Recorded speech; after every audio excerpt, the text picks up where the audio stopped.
Hey everybody, and welcome back to Legend of Zelda: The Ocarina of Time. In the last part, we just defeated the green Poe Sister with awesomeness, and yeah, we're gonna continue into the Forest Temple. So go ahead and kick the crap out of that Skulltula with your fairy bow or your hookshot, whatever.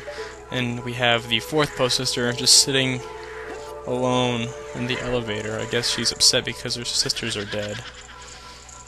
And this one's kind of tricky. Well, not a little bit.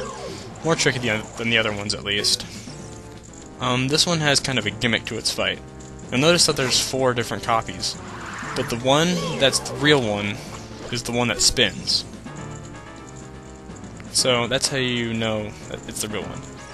And so yeah, you can use DQ nuts to eliminate them, but if the real one is the last one left, then she'll just attack you. So, I wouldn't really advise doing that. Besides, it's pretty easy to tell which one's the spinning one. It's not too difficult, I don't think, once you know the trick. So yeah, just go ahead and hit it like 5 times, I think it takes. You can't hit it with your sword because it just backs away, I think. To my knowledge, there's no way to hit it with your sword.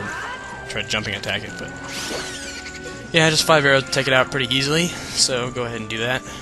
And that is the last Poe Sister. So, once we have that done, you can go ahead and... Oh, I want this arrow. Oh, I guess we don't get either. We can now take this elevator down here, more or less the way I did. I didn't really take the elevator, I just kind of jumped, but whatever. So, this room is kind of odd. What you can do is these little like handles on the edge. You can actually push the walls of this room, and what we're gonna be doing throughout this room is pushing the walls counterclockwise. So there's little cubby holes in the walls that open up different rooms when you turn them. Like this one doesn't have room in it, but the one on the opposite side is going to have a switch on this tannish type strip on the floor. So open that up, and go ahead and push the room counterclockwise yet again.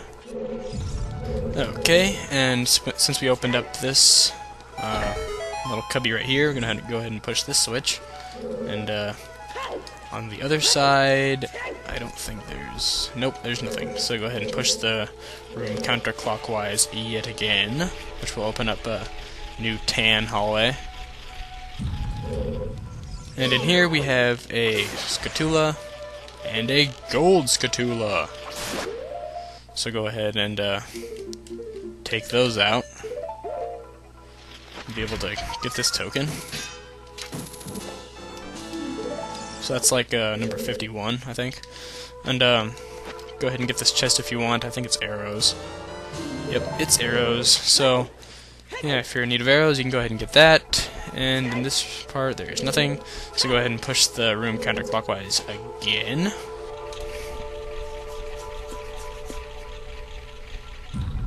Alright, so now we can hit this switch, which will in turn open up that gate on the other side, which is actually the hallway to the boss room. And before going in here, it's important to have the boss key to open up this door. Obviously. So this is the boss room of our first temple. So you go in here and you'll see a room with a bunch of pictures and stuff, but no boss. So I guess nothing to do but go back. Dramatic.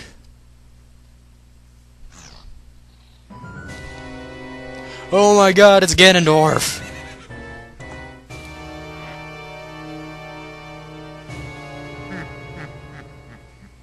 Except, not really. This is actually Phantom Ganon, which is a pretty cool boss, actually. So, the evil spirit from beyond, Phantom Ganon. Now, he has 2 phases, basically. So this is his first phase, where he goes into these little paintings with his horse. What you want to do is stand in these corners with little Triforce markings on them, and wait for him to come out. He'll have 2 horses, one coming out of the paintings, and one will be fake and one will be real. If you don't kill the real one in time, then it will come out and shoot lightning at you. But if you're standing on these cornered Triforce parts, he will not be able. His lightning will not hit you. It doesn't go over here in these corners. It only hits the sides, like right around here. So if you're standing here, you're good. Just keep patient with it, and if you don't get the right one, like right there, that was a fake one. If you don't get it in time, don't worry. See?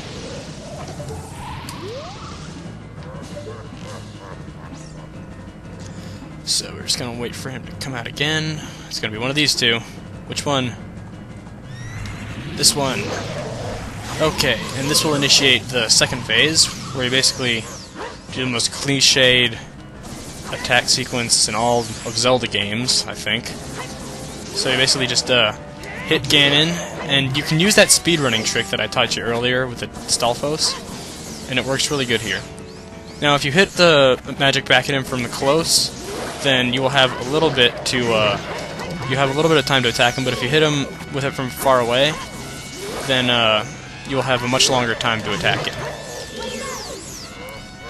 So now he's going farther away. Go ahead and play ping pong or tennis or whatever you want to call it. It's just like Wii Sports. So go ahead and you can kill him pretty quickly with that strategy. And that, folks, is Phantom Ganon, the evil spirit from beyond. We just whooped his ghostly butt.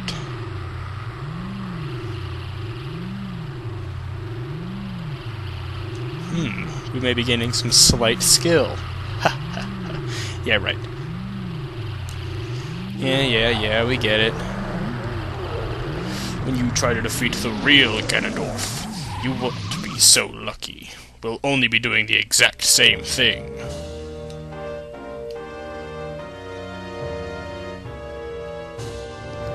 So, yeah. I actually used to have a lot of trouble with that boss when I was little. But now, he's not so hard, once you just know what you're doing. So go ahead and collect the heart container. Unless you're doing a 3-heart run, then I suppose you don't want to collect the heart container.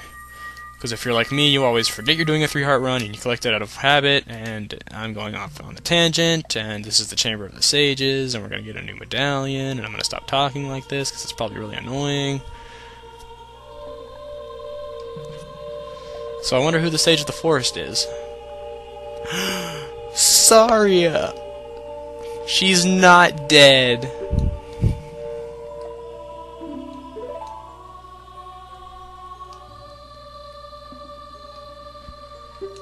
Okay. In case you're wondering why Saria is still a kid, it's because Kokiri don't grow up. Like, physically. They always stay children. Now please, take this medallion. With pleasure.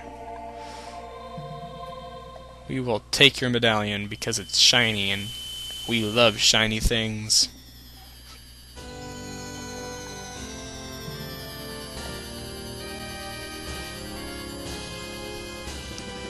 So this green disc is the Forest Medallion. It's quite pretty.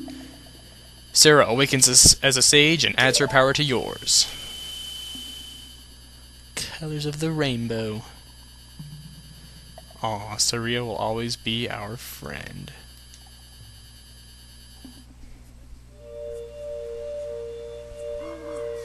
So here we have one of the more funnier sequences in the game, I think.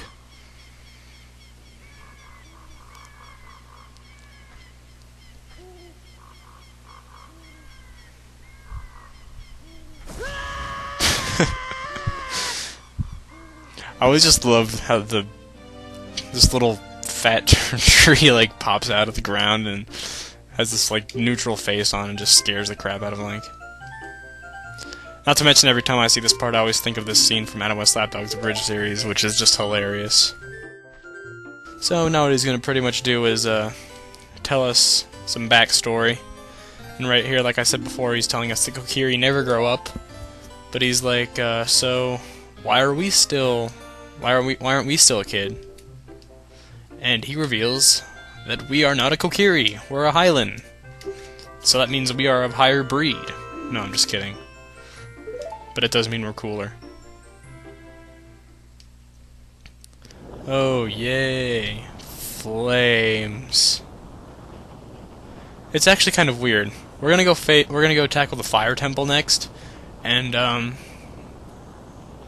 before, if you remember when we were a kid, we actually went through to the I'm just like completely blanking out right now. We actually went to the Dodongo Cavern, which is essentially the fire level for the kid version of Link. And before that, there was a cutscene where the Great Deku Tree was telling us about Ganondorf, where he's running through fire. And he's telling us to go to the next level. And I think I cut it out though. And in this part we're going to the Fire Temple, and we get a cutscene that involves fire yet again. So I always thought that was a kind of a coincidence. Maybe they meant to do that. I'm not really sure. But yeah, that's pretty much all the time we have, and we just completed the Forest Temple. So I'm gonna go ahead and leave you with that. See you later.